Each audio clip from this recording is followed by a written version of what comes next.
اعوذ باللہ من الشیطان الرجیم بسم اللہ الرحمن الرحیم الصلاۃ والسلام علیک یا سیدی یا رسول اللہ وعلی آلک و اصحابک یا سیدی یا حبیب اللہ۔ آج 18 اپریل 2021 عیسوی اور 5 رمضان المبارک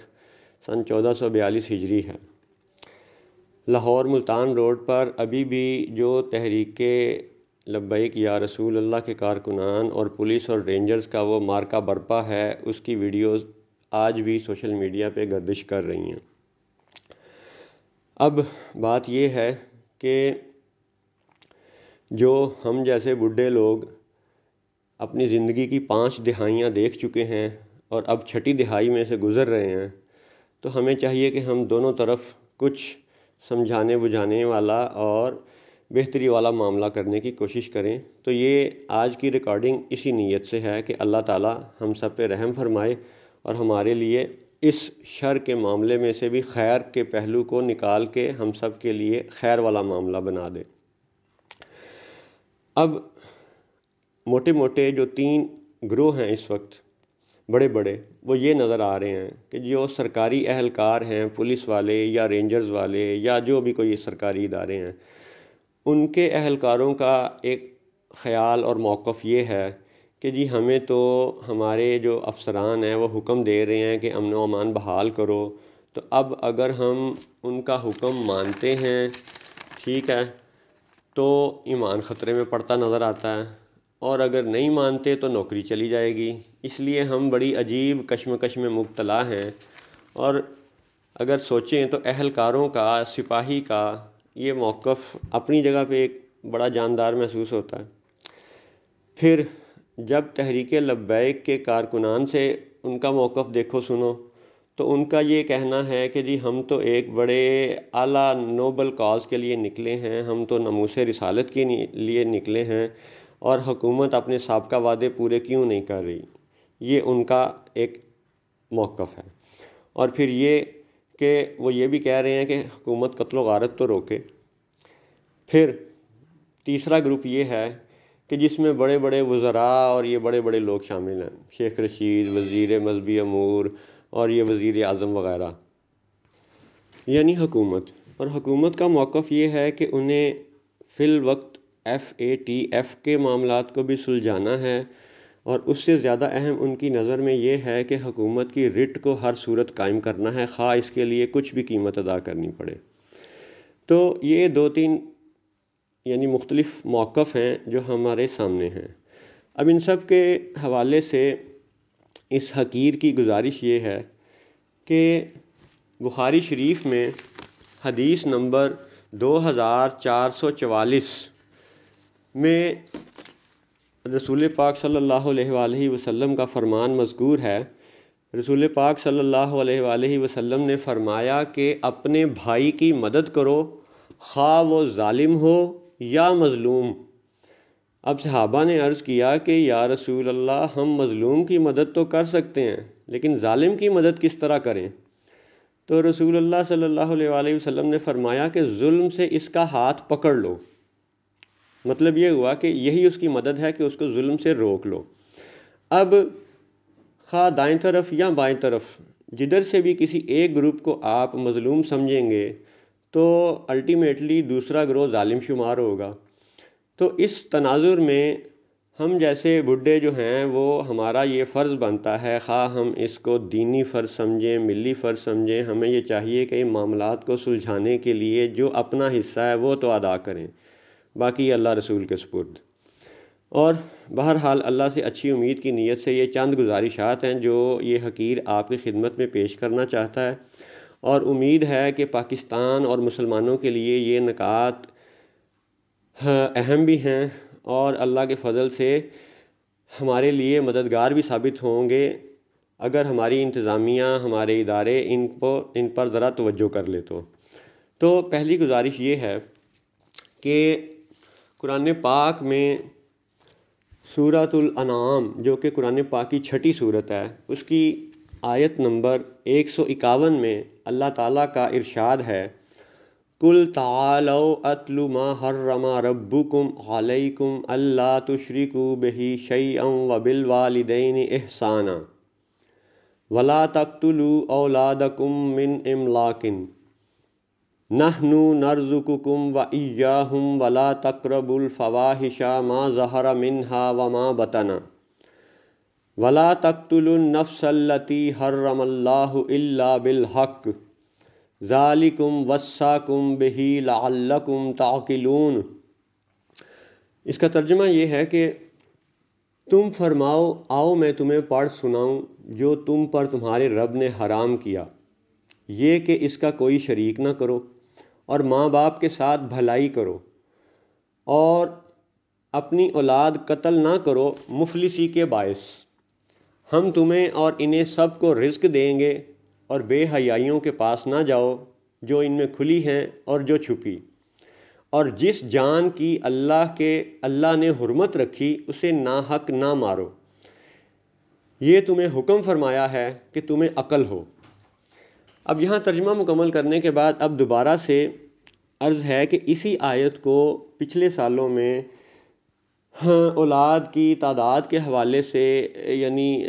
ذکر کیا جاتا رہا کہ محکمہ فیملی پلاننگ اور اس تناظر میں اس آیت کا ذکر ہوتا رہا، لیکن حقیر کی یہ جو ہے سمجھ بوجھ یہ ہے کہ یہی آیت آج کے اس اپریل 2021 کے حالات پر بھی لاگو ہوتی ہے، اسی لیے دونوں طرف عقل کا حکم دیا گیا ہے۔ ذالکم وصاکم بہ لعلکم تعقلون، کہ عقل کرو۔ اب عقل کے لیے دو باتیں اسی آیت میں سے پھر سن لیں کہ یہ تو آپ کو سمجھ آ گیا کہ شرک نہ کرو اور والدین کے ساتھ احسان کرو، اور یہ بھی فرما دیا کہ ولا تقتلوا اولادکم من املاق، اور اپنی اولاد قتل نہ کرو مفلسی کے باعث۔ تو اب یہ بات میں حکمرانوں سے بھی گزارش کرتا ہوں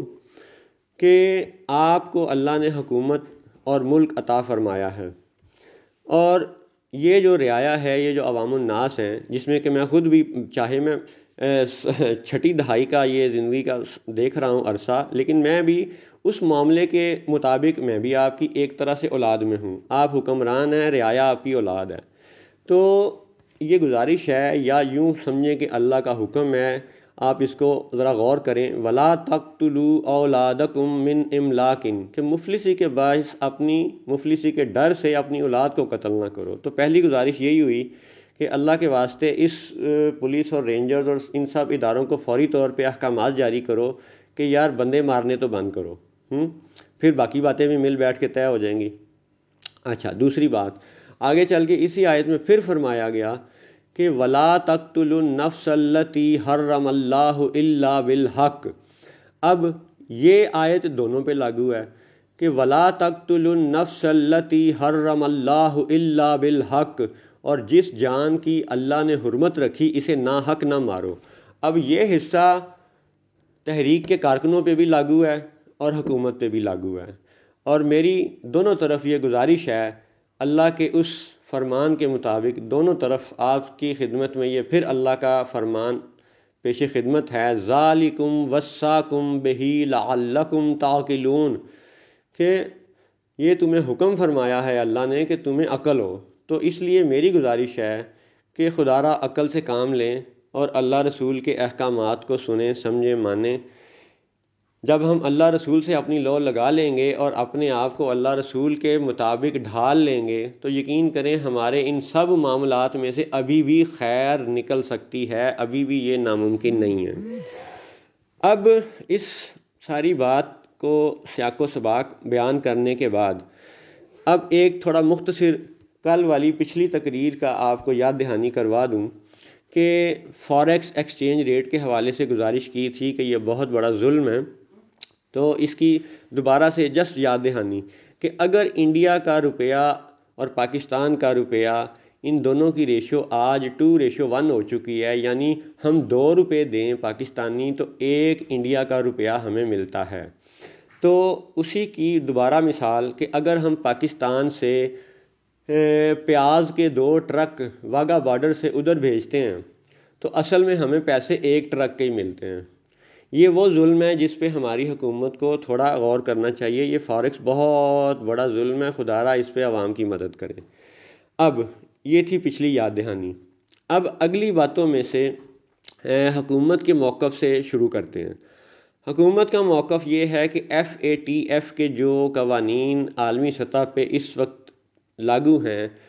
ان قوانین کی تلوار حکومت کی گردن پہ ہے، اور یہ حکمران اس کے تحت دبے ہوئے ہیں یا مجبور ہیں یا معاہدوں کی وجہ سے پابند ہیں. تو اب حقیر یہ کوشش کرے گا کہ آپ کو FATF کے حوالے سے وہ حقائق بتائے جائیں جو کہ ہماری حکومت کے لیے، ہمارے مسلمان رعایا کے لیے، بلکہ پاکستان میں بسنے والے سبھی لوگوں کے لیے فائدہ مند ثابت ہوں. تو اب پہلی گزارش، FATF پہلے بھی یہ کہا گیا، کل بھی، کہ فائنینشیل ایکشن ٹاسک فورس میں فائنانس اور اس سے ریلیٹڈ باتیں تو سمجھ آتی ہیں، لیکن مذہبی شقیں جو ہے نا وہ خام خواہ میں جو ہے نا اس میں ڈال دی گئی ہیں. اب اگر مذہب اور فائنانس کو آپ نے ایک ہی قانون میں لے کے آنا ہے تو پھر انصاف کا تقاضا یہ ہے کہ یہی FATF فرانس کے اوپر بھی لاگو ہونا چاہیے، کیونکہ وہاں کے لوگ ایسے مذہب کے معاملات میں مداخلت کر رہے ہیں اور اپنی اظہار رائے کو آزادی جانتے ہوئے یوں بیہیو کر رہے ہیں کہ ان کی وہ باتیں ہمارے مذہب سے ٹکرا رہی ہیں اور ہمیں تکلیف بھی دے رہی ہیں. تو اگر مذہبی شقیں ہمارے اوپر لاگو کرنا ضروری ہیں تو پھر فرانس پہ بھی لاگو ہونی چاہیے.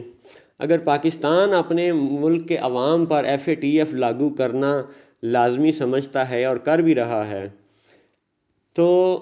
یہی FATF فرانس کے اوپر بھی لاگو ہونا چاہیے کہ وہاں پہ بھی پھر مذہبی پابندیاں اس حوالے سے ہونی چاہیے. یہ ایک بات. دوسری بات کہ چلیں اگر آپ اس کو بھی منوا نہیں سکتے، جو کہ وہ صدر میکرون اور وہ بہت سے لوگ اس وقت مان نہیں رہے، ٹھیک ہے، چلیں ہم FATF کے دیگر پہلوؤں کا ذکر کرتے ہیں. اچھا، اب یورپ ہی کی ایک آرگنائزیشن ہے جس کا نام ہے ٹرانسپیرنسی. بہت سے پچھلے سالوں میں اس کی رپورٹیں منظر عام پہ آتی رہی ہیں، اور transparency.org کی یعنی آرگنائزیشن کی رپورٹیں جو ایشو ہوتی رہی ہیں، ان رپورٹوں کا بہت سے ملکوں کی سیاست پر براہ راست اثر رہا ہے اور آج بھی ہے. تو اب ہم اسی transparency.org کی CPI 2020 کے انڈیکس کو دیکھتے ہیں. CPI ایبریویشن ہے کرپشن پرسیپشن انڈیکس. یعنی یہ تصور کہ جی کس ملک میں کتنی بے ایمانی ہے، کتنی رشوت خوری ہے، کتنا اس میں منی لانڈرنگ ہے، کتنی اس میں وہ جو ہے نا پیسے کی غلط استعمال کی روایات موجود ہیں. تو یہ CPI کرپشن پرسیپشن انڈیکس 2020 کے کچھ حقائق یہ حقیر آپ کی خدمت میں پیش کرنا چاہتا ہے.